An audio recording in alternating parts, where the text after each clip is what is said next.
MCC किन colleges के लिए काउंसलिंग कराता है और किन सीटों पर कराता है बेटा। ऑल इंडिया कोटा क्या है, ओपन सीट कोटा क्या है, सेंट्रल यूनिवर्सिटी के अंदर डीयू, आईपी, बीएचयू, एएमयू और जीएमआई के अंदर बेटा कितना इंटरनल कोटा है और कितना आपके पास ऑल इंडिया कोटा या ओपन सीट कोटा है। इस वीडियो के अंदर अपन ये सारी चीज़ें आपको बताते हुए चलेंगे। इस पर सीरीज ऑफ वीडियो आएंगी बेटा जहां मैं आपको गाइड करते हुए चलूंगा आपकी नीट 2026 काउंसलिंग के रिलेटेड। तो उसका आज पहला एपिसोड है। तो चलिए फिर बेटा अपन वीडियो स्टार्ट करते हैं। दिस साइड विकास चौधरी। सबसे पहले हम समझ लेते हैं कि एमसीसी क्या स्टैंड्स करता है बेटा। आप सब बच्चों को पता है मेडिकल काउंसलिंग कमेटी है जिसका काम क्या होता है, सेंट्रल लेवल पर बेटा जो नीट का स्कोर कार्ड आया है उसके बेसिस पे आपका काउंसलिंग कराना। ठीक, तो central counselling based on NEET score card बेटा। अब ये किस वेबसाइट पर जाकर आप करेंगे, ध्यान रखेंगे इसके अंदर सिर्फ एक ही वेबसाइट है जहां पर आपको सारी चीज़ें करने के लिए कही जाएगी। वहीं पर आपका रजिस्ट्रेशन होगा, वहीं पर आपको फ्यूचर काउंसलिंग प्रोसेस के बारे में गाइड किया जाएगा, इंफॉर्मेशन मिलेगी और आपका पूरा प्रोसेस इसी वेबसाइट पर होगा। अब क्वेश्चन आता है कि सर जब हमारी काउंसलिंग होगी जो एमसीसी कराएगा तो उसमें कितने राउंड होंगे। तो बेटा इसमें टोटल 4 राउंड रहेंगे, इस बात को ध्यान रखना। टोटल नंबर ऑफ राउंड्स जो है इसमें काउंसलिंग में 4 रहेंगे। 4 से ज़्यादा कोई भी राउंड इसमें काउंट नहीं होगा। उसमें 3 राउंड कहलाए जाते हैं, राउंड 1, राउंड 2, राउंड 3 और एक रहता है बेटा हमारे पास स्ट्रे वैकेंसी राउंड। ठीक है, इसके बाद अगर मैं देखूं भाई इसमें आपका जो एमसीसी जो काउंसलिंग कराता है बेटा वो सिर्फ इन 3 कोर्सेज के लिए कराता है। कई बार बच्चों को लगता है कि यार इससे हमें बीएमएस का सीट मिल जाए, बीएचएमएस का सीट मिल जाए। नहीं बेटा, उसके लिए एए ट्रिपल सी अलग से काउंसलिंग होती है। एमसीसी जो काउंसलिंग कराएगा वो एमबीबीएस, बीडीएस और बीएससी नर्सिंग इन तीनों के लिए आपके पास कराएगा। इसकी काउंसलिंग में बैठने के लिए, एमसीसी की काउंसलिंग में बैठने के लिए आपको बेटा कोई डोमिसाइल की आवश्यकता नहीं है। No need to have any domicile, क्योंकि ये सेंट्रल लेवल पर काउंसलिंग होगी। अगर आपका कहीं का भी डोमिसाइल होगा ये डोमिसाइल फ्री काउंसलिंग आपकी रहेगी। इसमें जो रजिस्ट्रेशन होगा जो आपका मोबाइल नंबर होगा और ईमेल आईडी होगी जो आपको अलॉट की गई होगी एनटीए के द्वारा एप्लीकेशन फॉर्म भरने के टाइम पर। ठीक है, उसी से अपनी यहाँ पर रजिस्ट्रेशन प्रोसेस कंप्लीट होगा। इस बात को ध्यान रख लेंगे। अब हम देख लेते हैं कि यार सर जो एमसीसी की है ना, बहुत ध्यान से समझना बेटा। यहाँ पे जो एमसीसी है आपके पास जो वो काउंसलिंग कराता है वो काउंसलिंग किन कॉलेजेस के लिए कराता है। तो देखो बेटा सामने लिखे मैंने, जीएमसी गवर्नमेंट मेडिकल कॉलेजेस के लिए काउंसलिंग कराता है, एम्स के लिए काउंसलिंग कराता है, जिपमर, ठीक है, उसके अलावा डीम्ड यूनिवर्सिटी जितनी सेंट्रल यूनिवर्सिटी इंस्टीट्यूट्स है, एएफएमसी के लिए काउंसलिंग नहीं कराता है, सिर्फ इसके लिए बेटा जी रजिस्ट्रेशन कराता है। ठीक है, रजिस्ट्रेशन आपको एमसीसी की वेबसाइट पर ही करने होंगे। फिर उन रजिस्टर्ड आईडीज को ये आपके पास एएमसी की कमेटी को, एएफएमसी की कमेटी को भेज देंगे। उसके अलावा ईएसआईसी इसके लिए भी बेटा जो है आपको एमसीसी के द्वारा ही काउंसलिंग में बैठना रहेगा। तो ध्यान रखेंगे ये सारी चीज़ें हैं। अगर हम सेंट्रल यूनिवर्सिटीज़ की बात करें तो उसमें दिल्ली यूनिवर्सिटी आता है, इंद्रप्रस्थ आता है, बीएचयू आता है बेटा, एएमयू और जामिया मिलिया इस्लामिया जेएमआई हमारे पास आता है। वैसे आईपी जो है वो स्टेट के अंदर आता है पर हम इसको काउंसलिंग के दौरान सेंटर में ही पढ़ेंगे बेटा। तो यहाँ पर सेंट्रल इंस्टीट्यूट और यूनिवर्सिटीज़ है। अब क्वेश्चन आता है कि सर एमसीसी के अंदर, अब बहुत ध्यान से समझेंगे, मान लीजिए कि आपके पास किसी जीएमसी कॉलेज के अंदर बेटा जी 100 सीट है तो उसमें से उसकी 15% जो सीटें होंगी है ना वो आपको किसको दे दी जाएगी, वो आपको एमसीसी को दे दी जाएगी। उन पर काउंसलिंग एमसीसी कराएगा। तो बेसिकली जितनी भी हमारे भारत के अंदर कितने हैं, 441 जीएमसी है। इन 441 जीएमसी के अंदर जितनी भी एमबीबीएस, बीडीएस और नर्सिंग की सीटें हैं उनका 15% बेटा जी एमसीसी को दे दिया जाएगा।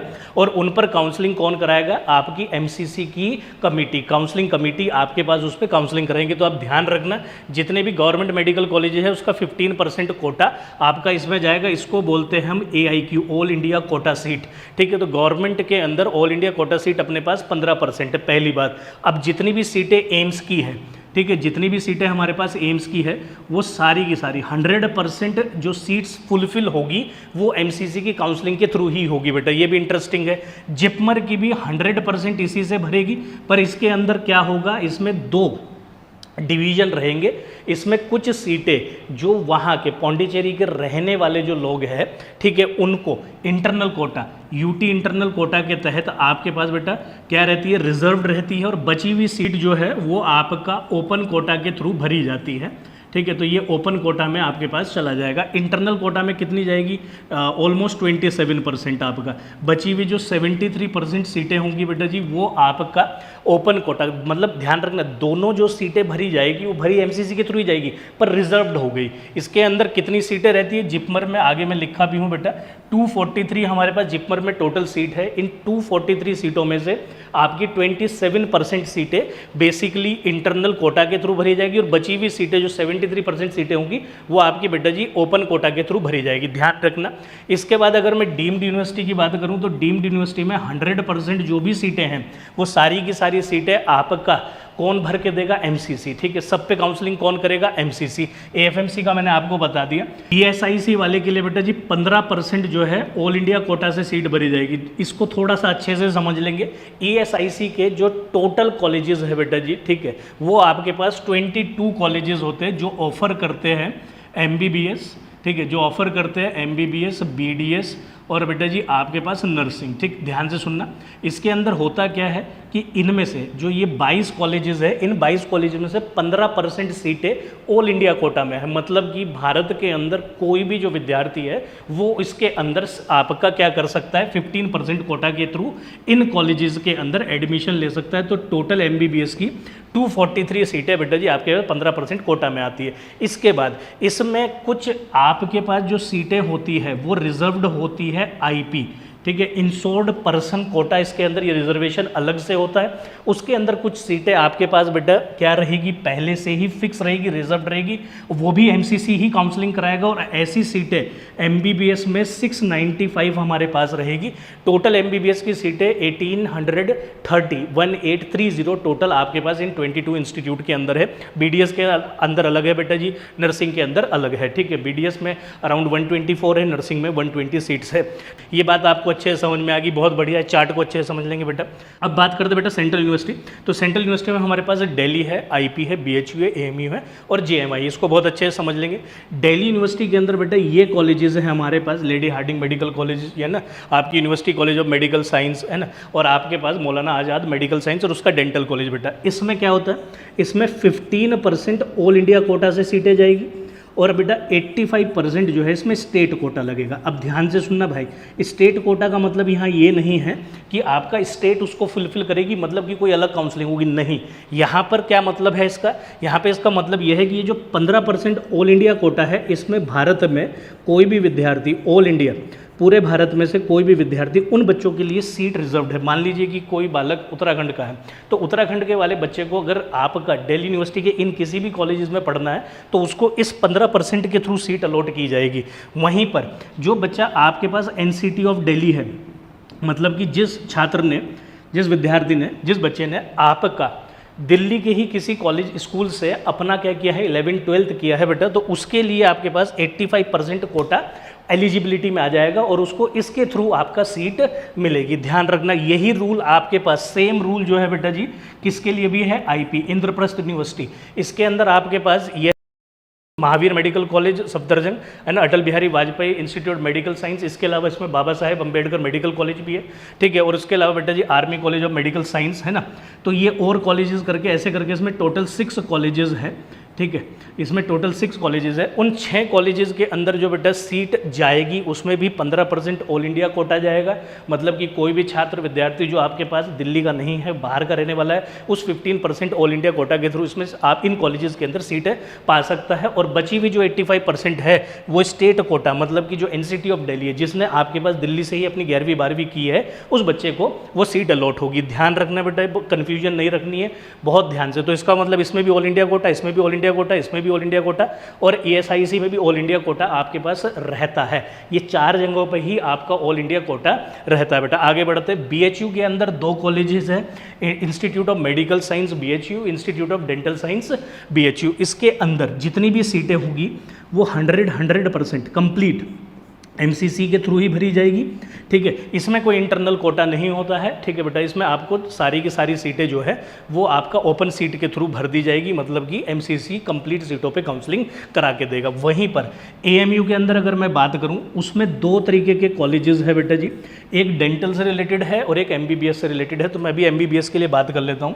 इसको बोलते हैं अपन जवाहरलाल नेहरू मेडिकल कॉलेज। तो इसके अंदर क्या होगा, इसके अंदर रिजर्वेशन है 50% का और 50%। तो इसमें जो 50% है वो सीटें एक्सटर्नल है, मतलब कि ओपन है, ठीक है। एक्सटर्नल मतलब कि बेटा जी ओपन, उस पर कोई भी विद्यार्थी, अगेन पूरे भारत से कोई भी बच्चा उसके अंदर एडमिशन ले सकता है जेएनएमसी के अंदर। और 50% जो है बेटा इसमें रिजर्व्ड सीटें हैं, ये इंटरनल कोटा से भरी जाएगी। इंटरनल कोटा मतलब क्या हुआ सर इसमें, ठीक है। इंटरनल कोटा का इसमें मतलब ये हुआ कि जो एएमयू एफिलेटेड स्कूल या कॉलेजेस है, वहाँ से जिस बच्चे ने 3 साल लगातार पढ़ाई करी है, वो इस 50% रिजर्व्ड इंटरनल कोटा के लिए एलिजिबल है। उसको इनके थ्रू इन कॉलेजेस के अंदर सीट मिलेगी। तो टोटल जेएनएमसी के अंदर 150 सीटें रहती है बेटा, वो ऐसे करके 75 दो पार्ट्स में डिवाइड कर जाती है। बहुत ध्यान से समझने वाली बात है बेटा। अच्छा, जो इसका अलग है, इसके अलावा जेएनएमसी के अलावा इसमें बेटा आपके पास डेंटल की सीटें भी है 50 के अराउंड।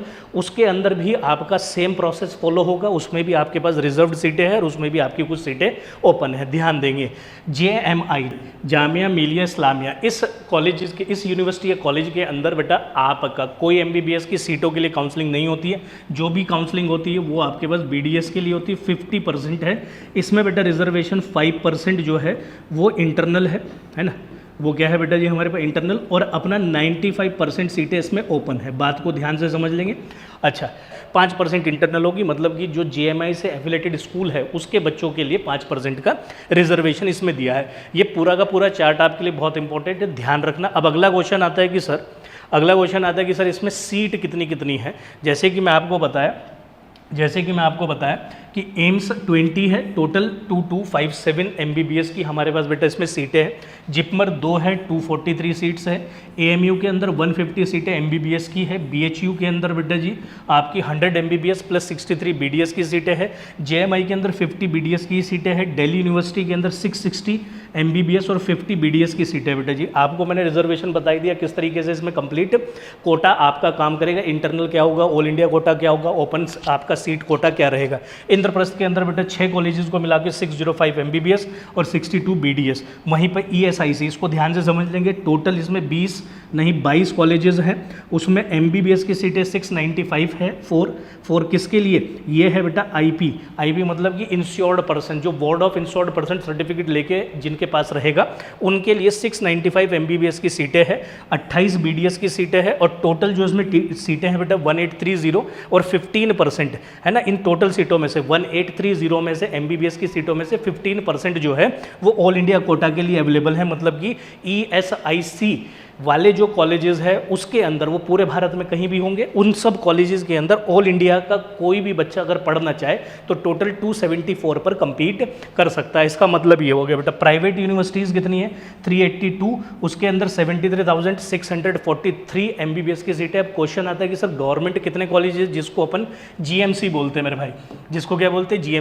जीएमसी की लिस्ट यहाँ मैं लगा दिया हूँ। ये सारे कॉलेजेस हैं आपके पास। इसके अंदर किन किन कॉलेजेस में इस साल सीटें बढ़ी है और कितनी कितनी सीटें बढ़ी है वो सारी की सारी बेटा जी यहाँ लिखी हुई है। आप इसको एक बार है ना वीडियो को पॉज करके आप यहाँ से चेक कर लेंगे, ठीक है। अगर मैं उत्तराखंड के अंदर बात करूँ तो बेटा उत्तराखंड के अंदर टोटल 5 कॉलेज है, 625 सीटें हैं। इस बार कोई सीट नहीं बढ़ी, अभी भी अपने पास 625 टोटल सीटें आपकी उत्तराखंड के अंदर रहेगी। उसमें से 15% आपके पास ऑल इंडिया कोटा पे चली जाएगी और स्टेट कोटा के थ्रू फुलफिल होगी बेटा, ठीक है।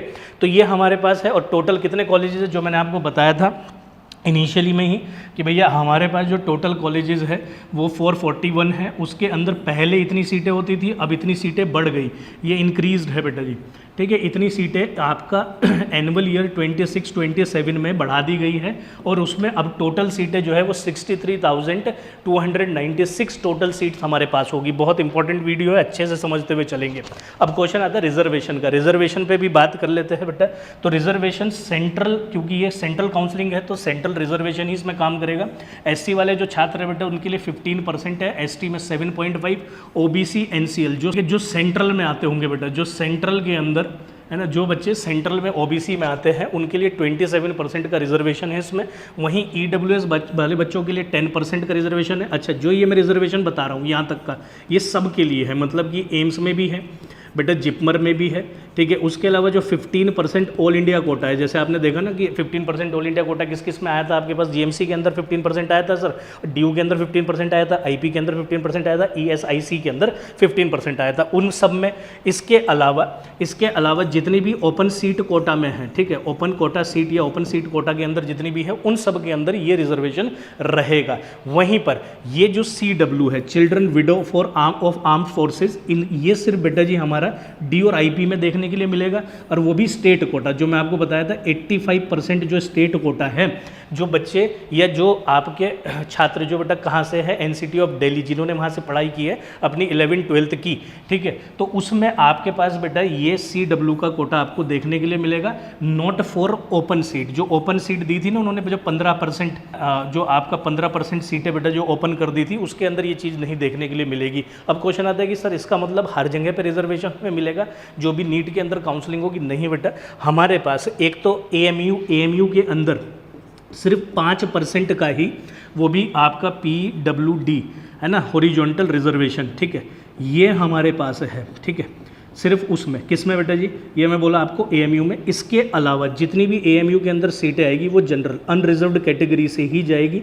अब चाहे बेटा जी वो ओपन सीट हो, जो मैं आपको बताया था 50%, या जो बच्चे AMU से पढ़े हैं, है ना, उनके लिए इंटरनल कोटा बस लग गया, इतना ही है, पर उसके अंदर भी जो 50% सीटें हैं ये भी आपकी किससे जाएगी? आपकी अनरिजर्व्ड कैटेगरी में ही जाएगी। उसके अलावा डीम्ड यूनिवर्सिटी में जितनी भी, इसके अंदर बेटा कोई रिजर्वेशन नहीं है, ठीक है, SC ST OBC और EWS, इसमें कोई रिजर्वेशन हमारे पास नहीं है। इसमें रिजर्वेशन अपना वही 5% का रिजर्वेशन है, और इसमें एक रिजर्वेशन और है, that is for Jain minority, और उसके अलावा बेटा जी मुस्लिम माइनॉरिटी, ये भी सभी कॉलेजेस में नहीं है। इसके लिए आपको बेटा लिस्ट एक बार चेक करना पड़ेगा, पर ये 2 तरीके के रिजर्वेशन हमारे को डीम्ड यूनिवर्सिटी में अलग से देखने के लिए मिलेंगे, वरना जो कंप्लीट रिजर्वेशन है वो ये है हमारे पास। आगे बढ़ते हैं। अब क्या होता है कि मान लीजिए कि आपको रिजर्वेशन तो दिया, पर आपका एक एग्जाम्पल से हम समझ लेते हैं, मान लीजिए 20 सीटें हमारे पास टोटल है, जो रिजर्व सीट है, मैं मान लेता हूँ कि 20 सीट्स हैं मेरे पास, आप मान लीजिए 20 सीट्स मैंने मान लिया एम्स के अंदर है, ठीक है। अभी आपको समझाने के लिए मैंने ले लिया कि भैया हमारे पास 20 सीट्स जो है वो रिजर्व्ड है OBC वाले बच्चों के लिए। अब जैसे जैसे काउंसलिंग चल रही है, ठीक है, जैसे जैसे आपका काउंसलिंग चल रही है, अब उसके अंदर अगर टोटल 20 स्टूडेंट एलिजिबल नहीं होते या अवेलेबल नहीं होते हैं, तो उसको हम बोल देते हैं कि भाई मान लीजिए इसमें सिर्फ 18 बच्चे ही आपके हमें OBC के मिले। अब 2 जो सीटें बच गई है ना, जो 2 सीट्स हमारे पास बच गई, अब उनका क्या? तो उसके लिए बेटा जी आपका रिजर्वेशन कन्वर्जन एल्गोरिथम आपको उसके लिए समझना रहेगा। अब जो 2 सीटें बच गई है, अब ये कन्वर्ट हो जाएगी। इसमें पहले हॉरिजॉन्टल कन्वर्जन रहेगा और फिर आपका वर्टिकल कन्वर्जन रहेगा। मतलब कि जो ST PWD की सीट होगी बेटा वो ST में जाएगी, जो SC PWD की सीट होगी वो भी SC में जाएगी, जनरल कैटेगरी में PWD में जो सीट होगी वो भी जनरल में जाएगी, OBC के लिए भी सेम। तो इसको अपन बोल देते हैं कि भैया ये हॉरिजॉन्टल कन्वर्जन आपका हो गया। इस तरीके से हमारे को कन्वर्जन हो। अब मान लीजिए कि जो बच्चा ST कैटेगरी में है और उस ST कैटेगरी में सपोज करिए 2 सीटें खाली रह गई, तो अब ये कन्वर्ट हो जाएगी आपकी किस में बेटा? SC में। अगर SC में है तो वो जनरल में, EWS में है तो वो भी जनरल में। तो एट लास्ट जो आपकी सीटें कन्वर्ट होगी वो जनरल में चली जाएगी। अगर बच जाती है, द कन्वर्जन इज कैरिड। एक बात इसमें ध्यान से समझ लेना बेटा, ये राउंड 1 राउंड 2 में कन्वर्जन नहीं होता है, ये इन राउंड 3। तो राउंड 3 के लिए ये कन्वर्जन चालू होता है। The conversion is carried out in round 3। The said conversion will be done whether the eligible candidate belonging to the said conversion category have exhausted। अगर eligible candidate आपका नहीं मिलता, exhaust कर जाता है मतलब वो situation, तो उसके बाद आपका conversion चालू होगा। और conversion जो रहेगा बेटा जी वो इस तरीके से इस एल्गोरिथम के बेसिस पे होगा।